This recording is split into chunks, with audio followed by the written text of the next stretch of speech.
Assalamualaikum teman-teman, welcome to Cinta Story Channel. Wanita Penghibur episode 3. Buat teman-teman yang belum subscribe, dukung channel ini dengan cara tekan tombol like, subscribe, dan juga tekan tombol notifikasi loncengnya biar kalian dapat updatean selanjutnya dari Cinta Story.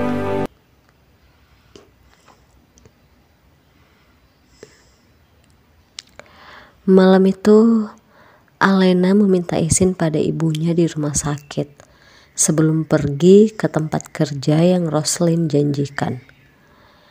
Dia belum tahu pekerjaan seperti apa yang harus dia jalani. Tapi karena tidak berpikir buruk, Alena dengan semangat berangkat ke tempat itu setelah diizinkan oleh ibunya. Alena menarik nafas dalam. Dia berdiri terdiam dan merasa bingung saat sampai di lokasi tersebut. Sebuah klub malam, tempat hiburan malam. Ada beberapa wanita seksi yang bahkan duduk di sekitar tempat itu. Aku sepertinya salah alamat, ucap Alena lalu kembali melihat lokasi di layar handphonenya. Tapi ini sesuai dengan lokasi yang Mbak Roslyn kirim, ucapnya lagi. Tiba-tiba Roslyn menepuk pundaknya dari belakang hingga membuatnya terkejut. Akhirnya kamu datang, Alena. Aku sudah menunggu kamu. Aku pikir kamu tidak akan datang, ucap Roslyn. Aku pasti datang, Mbak, karena aku membutuhkan pekerjaan. Tapi di mana tempat aku akan bekerja nantinya, Mbak? Tanya Alena yang masih tidak berpikir negatif. Di dalam sana. Nanti kamu ketemu sama Bu Sonia di dalam. Dia yang akan beritahu apa yang harus kamu lakukan, jawab Roslyn. Apa? Di dalam. Tapi ini kan tempat, ucapnya terbata. Sudah. Aku temani kamu masuk kalau begitu. Dengarkan saja dulu apa yang harus kamu lakukan di sana. Pekerjaan seperti apa. Setelah itu kamu boleh memikirkan memilih maju atau mundur dari tawaran ini. Alena berpikir sejenak. Dia merasa tidak ada salahnya untuk masuk dulu mendengarkan. Setidaknya tidak ada yang akan memaksa dia untuk menerima atau menolak. Dia pun akhirnya setuju dan masuk ke dalam bersama Roslyn. Suara musik yang begitu keras menggema. Tak ada yang berpakaian sopan di sana. Aroma minuman keras menyeruak seisi ruangan tersebut. Terlihat seorang wanita yang usianya sekitar 36 tahun dengan pakaian mini sedang duduk di sebuah sofa sambil mengisap sebatang rokok. Bu Sonia, ini Alena. Gadis yang saya bilang kemarin, ucap Roslyn saat duduk di samping Bu Sonia. Sementara Alena duduk di sebuah sofa kecil di dekatnya. Oh, jadi dia. Dia cantik dan polos. Saya setuju. Nanti uangnya saya transfer ya, ucap Bu Sonia pada Roslyn, yang membuat Alena mulai merasa ada yang ganjal. Sejak masuk ke tempat itu pun perasaannya mulai tidak nyaman. Apalagi ini pertama kalinya dia menginjakkan kakinya di tempat tersebut. Kalau begitu saya permisi dulu ya, Bu. Alena, Kamu bicara sama Bu Sonia ya. Aku ada urusan penting. Aku harus pergi dulu sekarang. Roslyn langsung pergi begitu saja, tanpa Alena sempat menahannya. Alena mulai merasa takut berada di sana. Alena, kenapa tegang seperti itu? Santai saja. Di sini tempat untuk bersantai, menghilangkan pikiran yang bertumpuk-tumpuk masalah. Ucapnya lalu mengambil segelas bir dan meminumnya seteguk. Maaf Bu, pekerjaan apa yang harus saya lakukan? Saya sangat membutuhkan pekerjaan, tapi saya berharap ada pekerjaan lain selain di tempat ini. Jujur, saya merasa kurang nyaman. Ucap Alena yang berterus terang. Dan dia berusaha sebaik mungkin menjaga bahasanya agar Bu Sonia tidak tersinggung. Sebenarnya ada dua pilihan.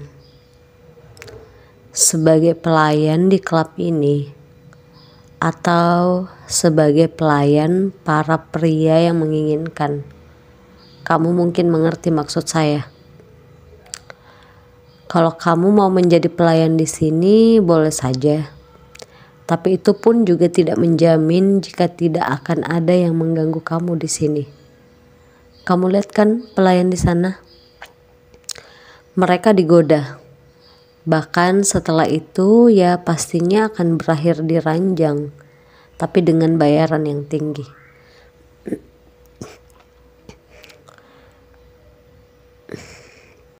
Saya tidak mau, Bu. Saya tidak mau menjadi wanita penghibur untuk memuaskan pria hidung belang. Kalau begitu, saya tolak semuanya, Bu. Saya akan cari pekerjaan lain, ucap Alena dengan tegas dan langsung berdiri hendak pergi. Tunggu, kamu tidak semudah itu bisa menolak. Pikirkan ibumu yang membutuhkan biaya.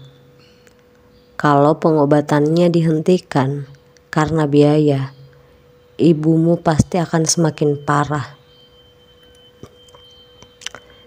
Ibu mengancam saya. Alena sangat yakin jika pasti Roslyn sudah menceritakan semua tentang dirinya, yang malah dijadikan senjata bagi Bu Sonia untuk menahannya.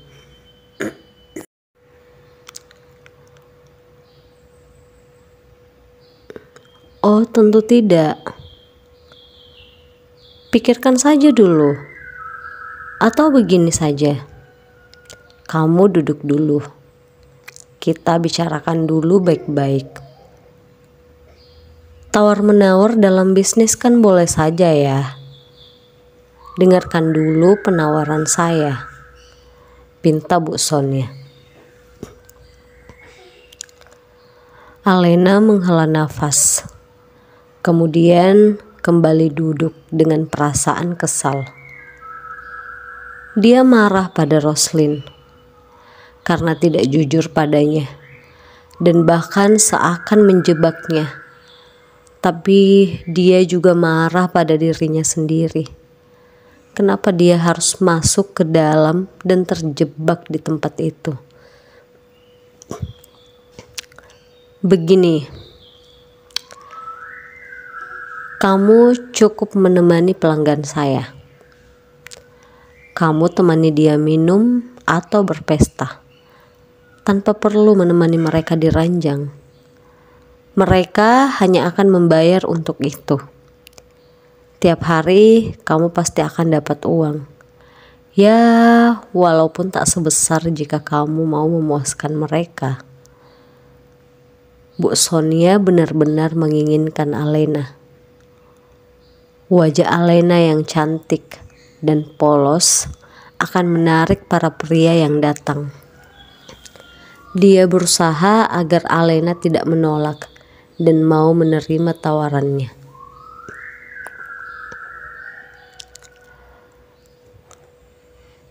Bu Sonia bisa menjamin kalau mereka tidak akan melakukan itu pada saya, tanya Alena, menegaskan.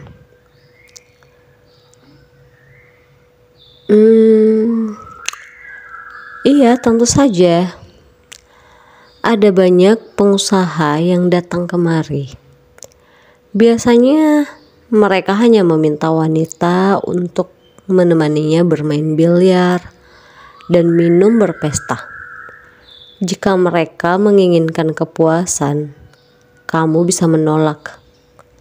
Tak ada larangan untuk kamu menolaknya. Kalau kamu mau menerima dengan bayaran tinggi, kamu juga berhak menerima. Terserah kamu saja. Alena pun berpikir, untuk gadis seperti dirinya yang tidak memiliki latar belakang pendidikan yang bagus, akan sulit baginya mendapatkan pekerjaan.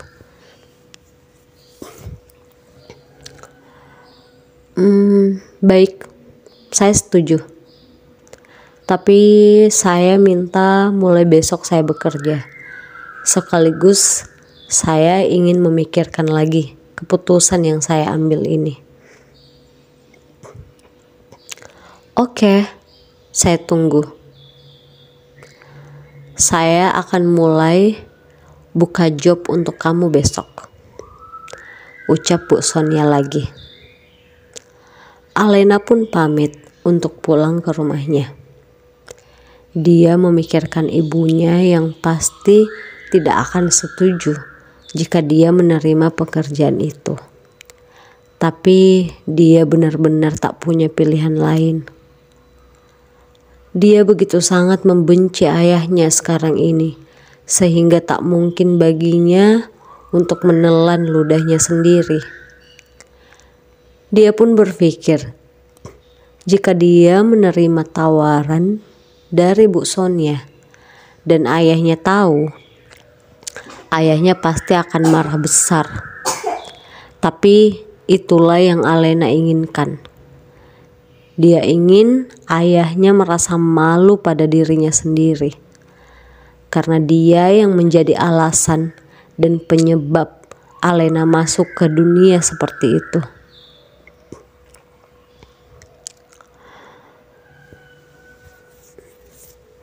Sementara di tempat lain, tepatnya di ruangan kerja ayah Alena, seorang pengawalnya masuk untuk memberi kabar pada Pak Aditama. Maaf Pak, saya sudah ikuti Nona Alena. Ibu Rianti sedang berada di rumah sakit sekarang, ucapnya. Dia memang menyuruh pengawal untuk melihat bagaimana kondisi putrinya setelah kejadian malam itu. Juga bagaimana keadaan istrinya yang sedang sakit. Pak Aditama merasa bersalah, namun karena rasa egonya yang tinggi dan juga hatinya yang keras yang membuatnya tak ingin merasa malu jika dia datang menemui istri dan anaknya. Terlebih lagi, istri keduanya pasti akan sangat marah dan dia cukup malas untuk berdebat dengan istrinya yang cerewet itu. Di mana dia mendapatkan uang untuk pengobatan ibunya? Tanya Pak Tama, penasaran. Kalau itu sepertinya Nona Alena bekerja, Pak. Tapi saya lihat malam ini dia pergi ke bar.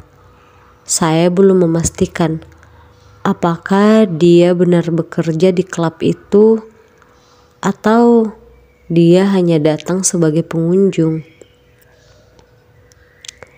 Mendengar kabar tersebut, Pak Tama langsung terbakar amarah.